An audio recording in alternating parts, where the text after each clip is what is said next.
समझ नहीं आ रहा अपने सैलरी इंक्रीमेंट का क्या करूं। बेटा इतना क्या सोच रहा है? अपने म्यूचुअल फंड्स के एसआईपी का टॉप अप करा ले. This is the right time. क्या? समझ में नहीं आया. बेटा इतना क्या सोच रहा है? अपने म्यूचुअल फंड्स का एसआईपी टॉप अप करा ले. This is the right time. अब समझा.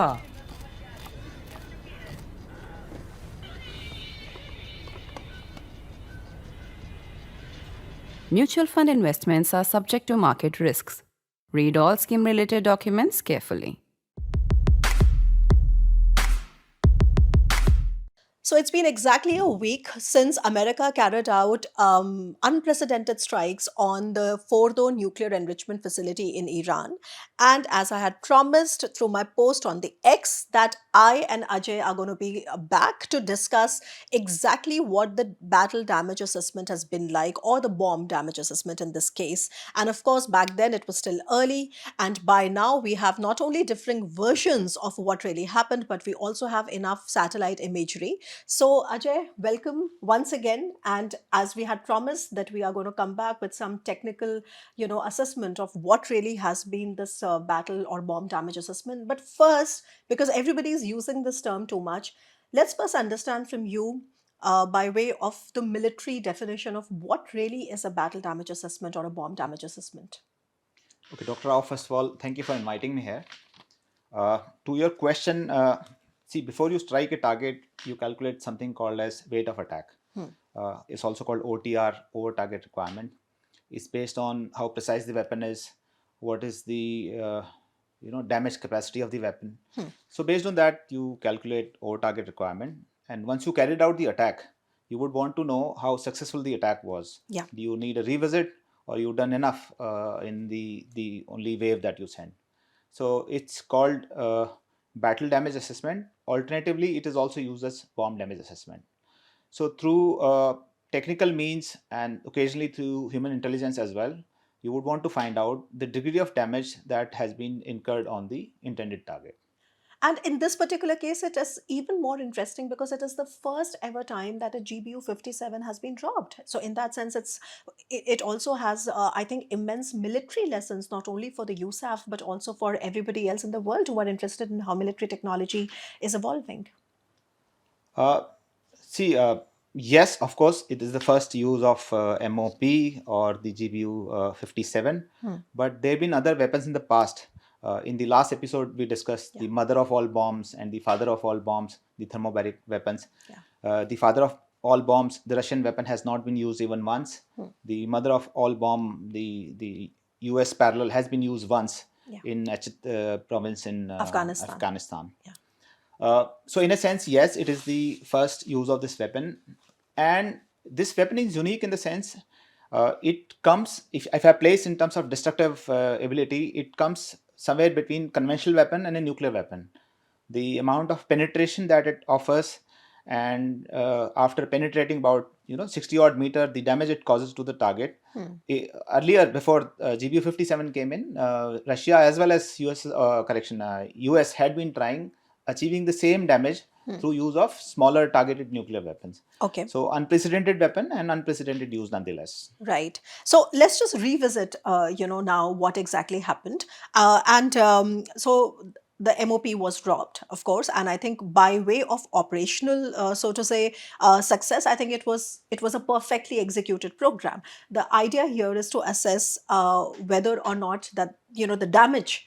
How to assess that, because last when we were discussing this, you did mention that it is also dependent on several factors. It is also about, for example, what kind of surface it is hitting and all of those things. So would you like to just sort of give a recap of what you then mentioned? The penetration ability of a weapon is based on a couple of factors, and it's a science. There was a detailed study done in 1997, and the factors essentially are the weight of the weapon, the cross section of the weapon that impacts the ground, the type of the ground. It can penetrate further deeper in clay, less so in rock. And then comes the second part, explosion, how the shock wave travels through the target system.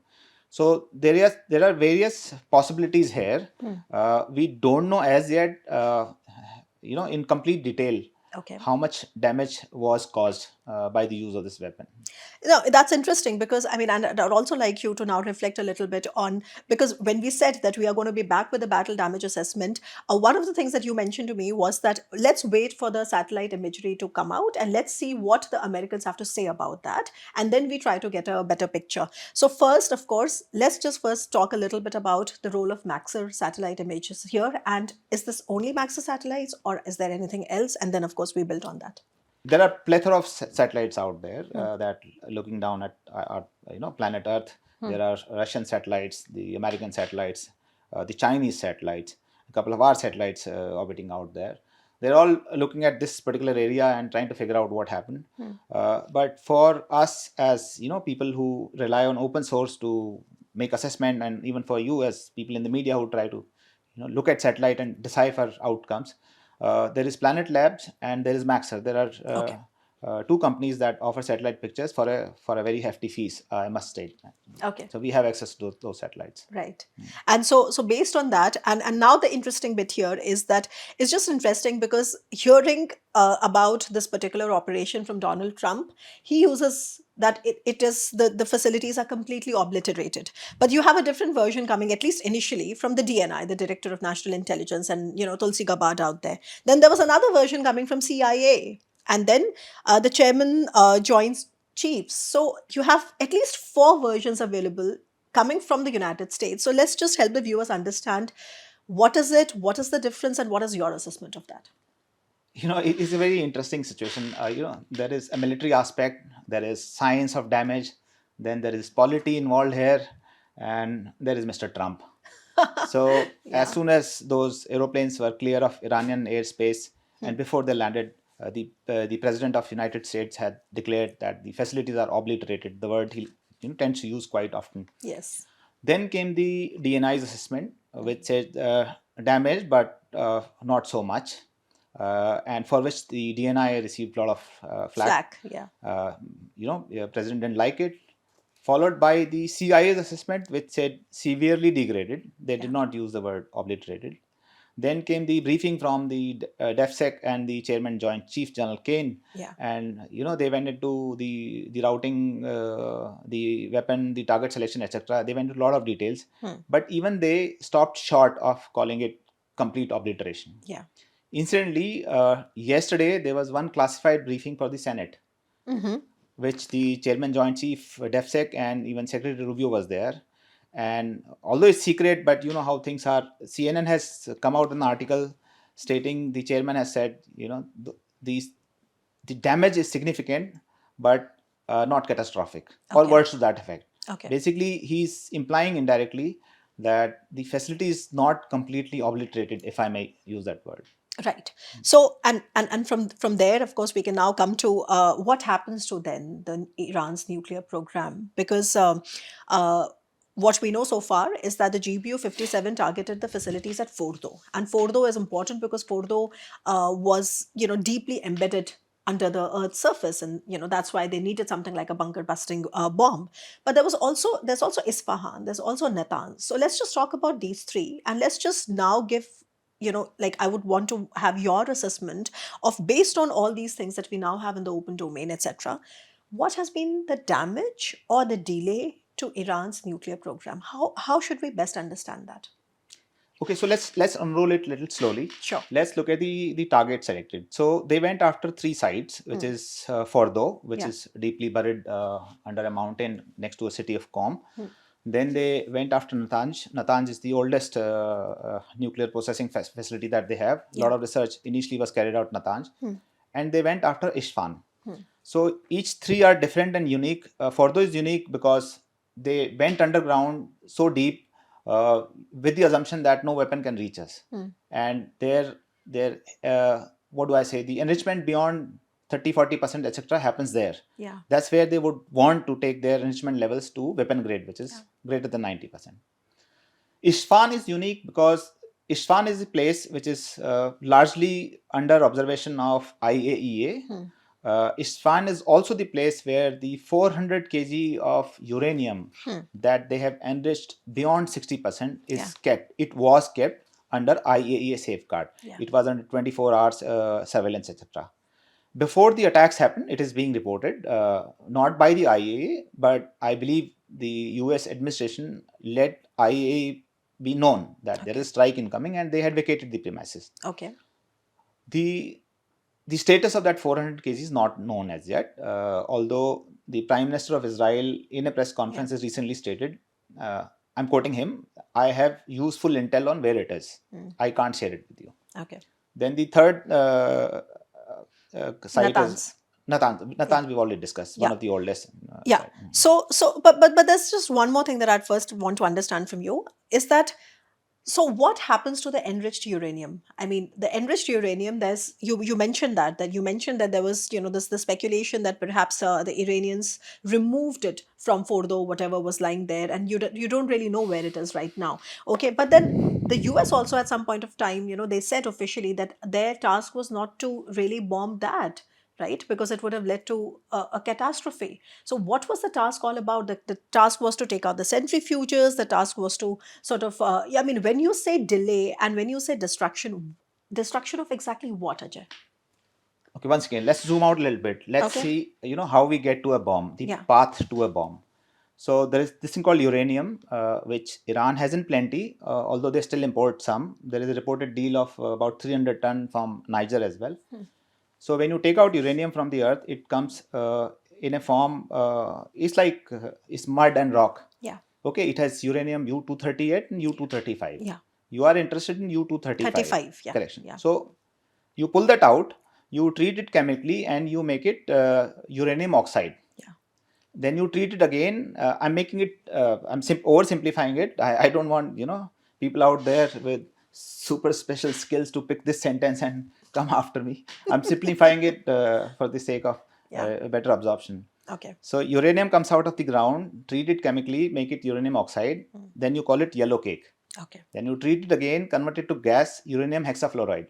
Okay. You pump that gas into centrifuges. They spin at very high RPM, and because of different mass and molecular weight, the heavier 238 tends to go towards the periphery of the centrifuge. Yeah. The lighter 235 stays close to the center. Okay. You pull it out. So when you got it out of the earth, it was about less than a 1% out of the total percentage available. So every cycle you get to a little higher level of enrichment. So 1 to 2, 2 to 4, 5, etc. That's how, it's called cascading centrifuge setup. You take out enriched uranium with higher percentage of U-235, pump it another one, and gradually you will increase the level up. Now, Iran claims that it is for civilian use, and rest of the world says if it's for civilian use, you don't need that high level of You don't need more enrichment. than 5% or something, right? That's 20, 30, even for medical research, they can go. They've gone beyond 60, and the Israel claims they wish to go to about 90. Yeah. Now, with that as a background, let's say, why did Israel attack Iran? There is something called Begin Doctrine or Begin Doctrine, however you pronounce it. It's named after the Prime Minister of Israel. It came up in 1981. Okay. And the doctrine is not officially written down like that, but it means the people who wish to destroy Israel will never have the capability to destroy Israel. So 1981, they struck nuclear facilities in Iraq, Iraq. Yeah. 2007, they struck the nuclear facilities in Syria. Yeah. And they have been very closely monitoring Iranian nuclear program. Iran was smart. They, JCPOA and various international arrangement, and they also allowed IAEA to come in. They also signed the NPT. It was not easy for Israel to just go in. They were, itching for this fight. So when they were not allowed to go in militarily, they used targeted assassinations. Yeah. They inserted Stuxnet as a virus in their centrifuges that'll make them spin at crazy speed, and the uranium will, enrichment will go all over. Oh, so all that has already happened? Yes. Okay. So they've been doing it over the years. They took out the senior scientists. They took out the brains behind the program.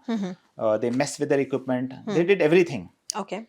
And now to them, it appeared a window of opportunity where it seemed like, the world is moving to a more might is right kind of framework. Yeah. And with President Trump in the office, they got their green light. Okay. And they went and stuck. Okay. So what did they strike? Yeah. So they selected the facilities, which would take them, Iran, closer to the target of 90%. Okay.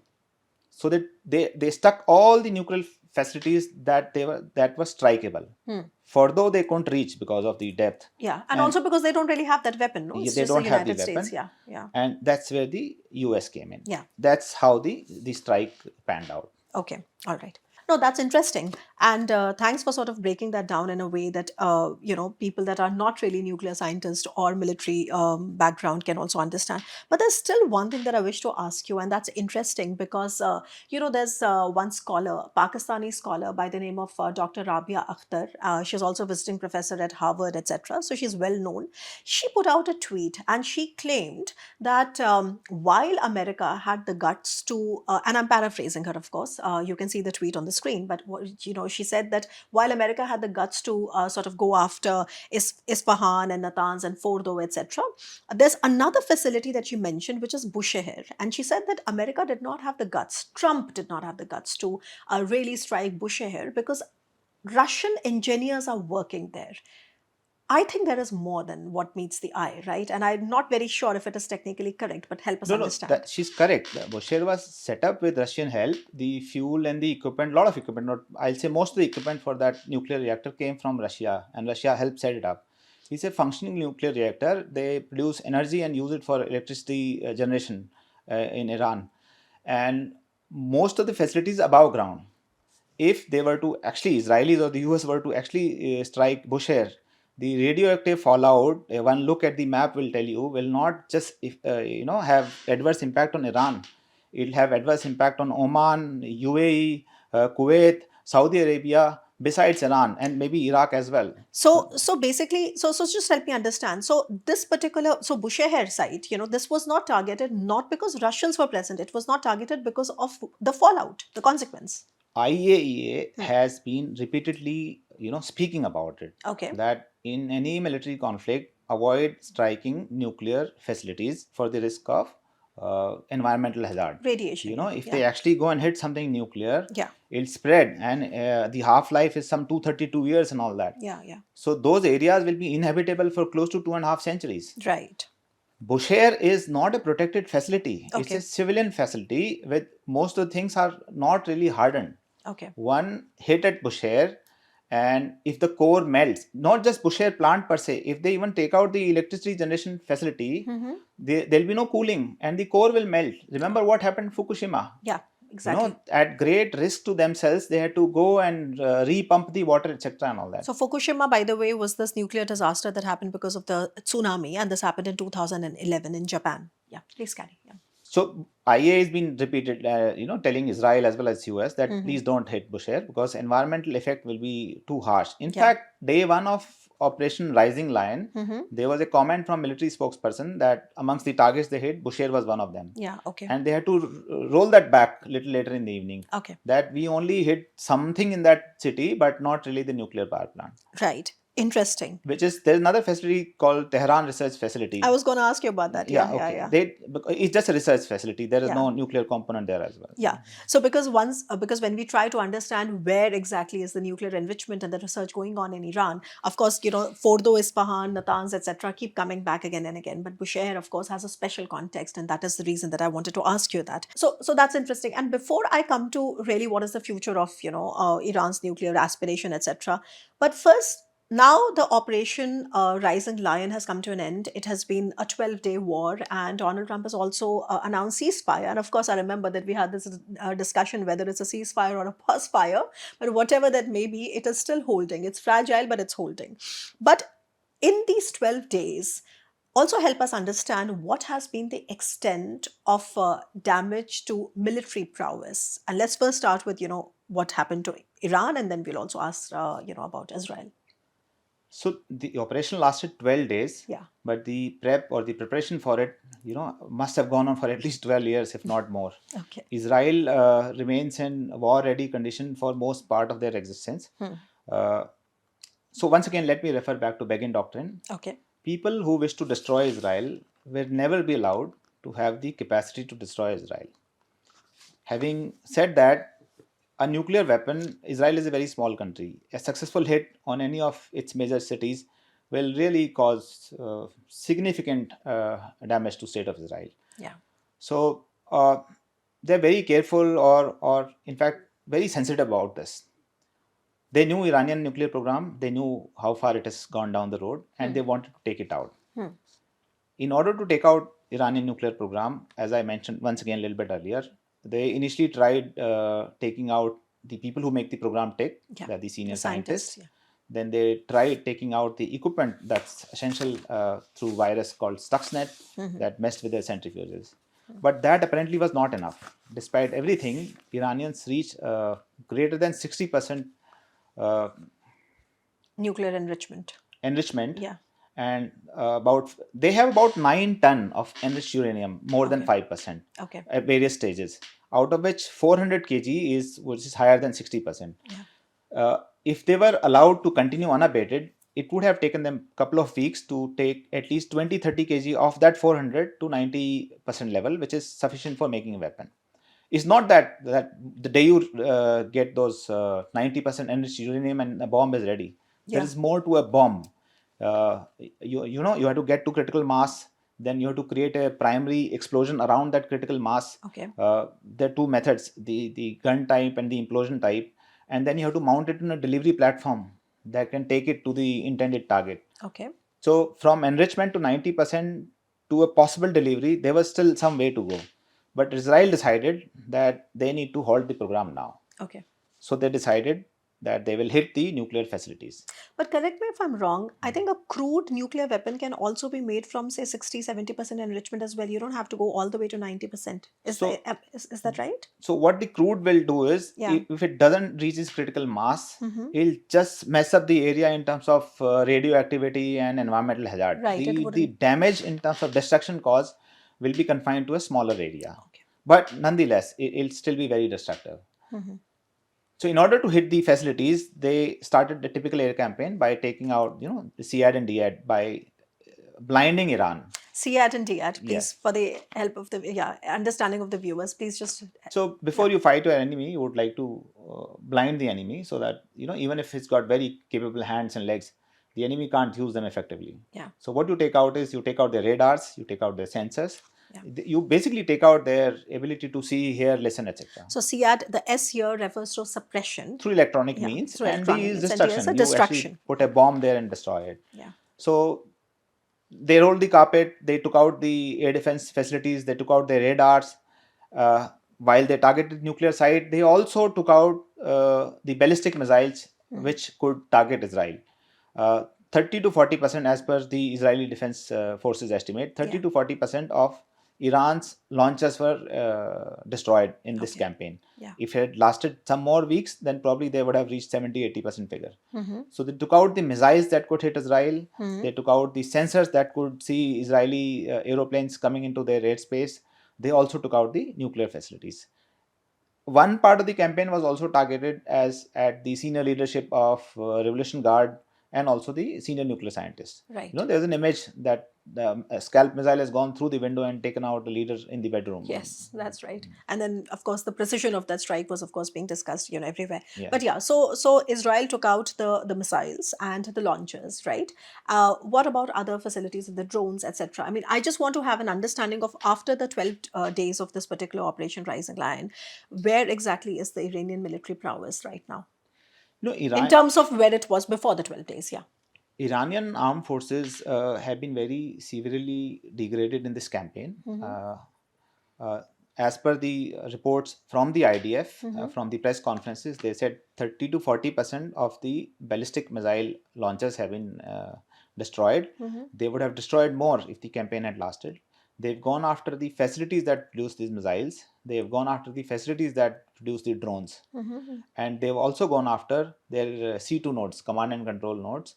They've also gone after the senior leadership of IRGC. So going by that, I mean, how much of that is actually, non-recoverable? I mean, it can still take some time, but Iran might still recover everything. So, I mean, how does that fit into Israeli strategic calculus? No, it's like, why do you cut your fingernails if they're going to grow back again? You are right. Iran is Iran is an oil-rich country. They will be able to generate resources to produce more drones, produce more missiles, and resurrect their military. It'll take them some time. The damage to their nuclear program is also significant, although one can't say for sure that it's gone forever. Yeah. They will certainly be able to recuperate from there. Essentially, what changes a direction a country takes is the resolve of the national leadership.